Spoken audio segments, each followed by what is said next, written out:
And here you will find some commonalities and differences within the region. I focused on Brazil, Mexico, Uruguay, Argentina, Chile, and Colombia. To do this comparison, please note that this is not an exhaustive list. Are some examples that I want to highlight because there's a lot. So one of the most important commonalities is the data protection principle. You will find that most of the laws have the principle of legality, purpose, limitation, proportionality, quality, security, information, and responsibility in their laws.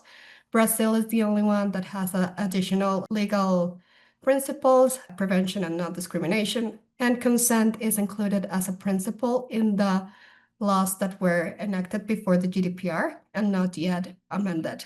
So this leads me to my second point, which is the difference between laws that have legal common grounds for the processing of personal data and that are the others that are consent-centric. The ones that are consent-centric, consent, as I said, is the main legal basis for processing, and some exemptions apply, versus when you have legal grounds, there are multiple legal grounds that you can choose depending on your use case.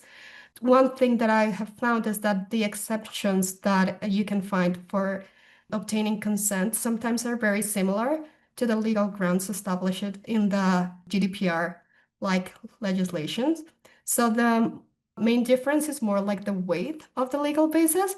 In consent-centric, consent is the main one, and in the other one, you can choose one or the other, and consent is just one of those. For individual rights, most of them has the ARCO rights I mentioned at the beginning.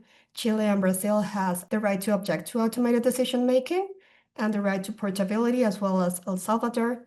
And for the folks interested in marketing, Uruguay has the right to opt out from advertising, when it's using personal data obtained through public sources. For cross-border transfers, the requirements are fairly similar. All have adequacy decision first. Then you can, if there's not an adequacy decision, you can use some legal basis.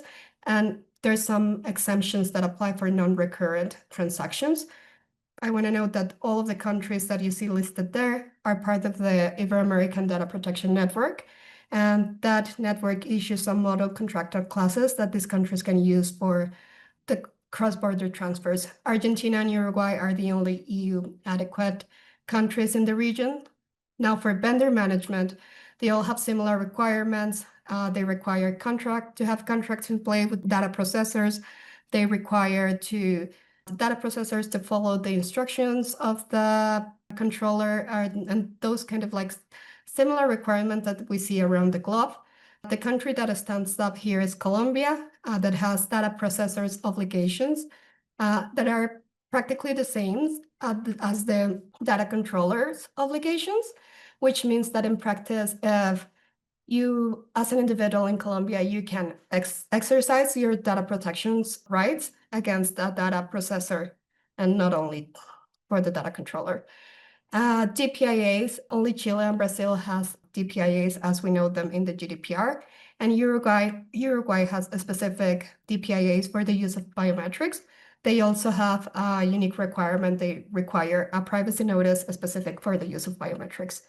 And lastly, the requirements for specific types of data. There's a lot of sections specific for the use of sensitive data, health data, financial data, but I want to just highlight that the use of sensitive data always require consent or is prohibited, and there's exceptions for the use of sensitive data. And for health data, it's only allowed to use it in the health sector, not as for commercial use.